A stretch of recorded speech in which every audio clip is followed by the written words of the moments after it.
We're talking about villains.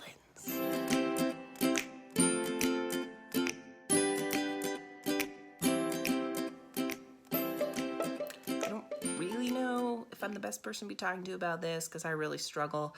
I want my characters to be really happy, and I don't like putting them up against a strong villain, but it's so important. So here's my answer to creating a compelling villain. Character development. I know I just said that. I just said that that was the way to marry plot and character together, and it also is that. But in order to have a compelling villain, they need to be a complete character too and be intimately connected with your main character's arc. So there's kind of two main ways to do this.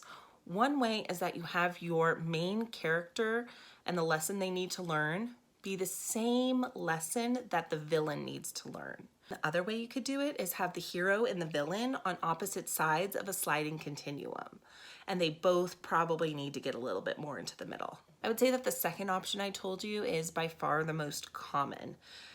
It's a great way to cause conflict because these two characters are coming from very different perspectives because they automatically disagree about something that's pretty fundamentally important. One of the best examples of this, or one that at least has been around in my brain lately, is Hamilton.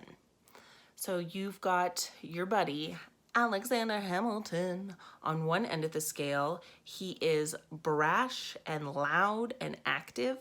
And then on the other side of the continuum, you have Aaron Burr, who is quiet, cagey, and passive. Now, both of these guys are very extreme cases. And in fact, the ideal is probably somewhere more in the middle here. And then that automatically creates conflict. Even though some of their values are the same, the way that they go about it is completely different.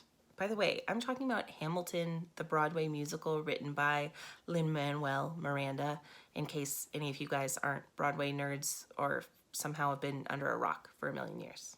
Now, the first example I told you of the hero and the villain needing to learn the same lesson, I think is a little less common and something that you don't see every day. The example I'm going to talk about is the animated film Meet the Robinsons. In that, the character of Lewis needs to learn to let go of his past and move forward. The character of the villain, the bowler hat guy, needs to learn to let go of the past and move forward. Now, this is sort of the opposite end of the spectrum, is that they seemingly are on the exact same page. And so you have to find another layer to add conflict between your hero and your villain. And in this movie, it's the bowler hat named Doris. It's a cute cartoon. Don't judge me. Don't judge me. This cartoon is good. A hero can learn the lesson or refuse to learn the lesson, or learn the lesson but not be able to implement it. Just the same way that a villain might be able to learn a lesson or not throughout the course of the story. Take a look at your hero. What lesson do they need to learn, and how can your villain help serve as either a foil by being the opposite lesson that they need to learn and come somewhere in the middle, or how can they serve as a foil of needing to learn the exact same lesson and they go about it in really different ways. Villains are a great way to actually get more juice out of your character arcs. Also, I think I'm getting on a tangent. Villains, villains, villains.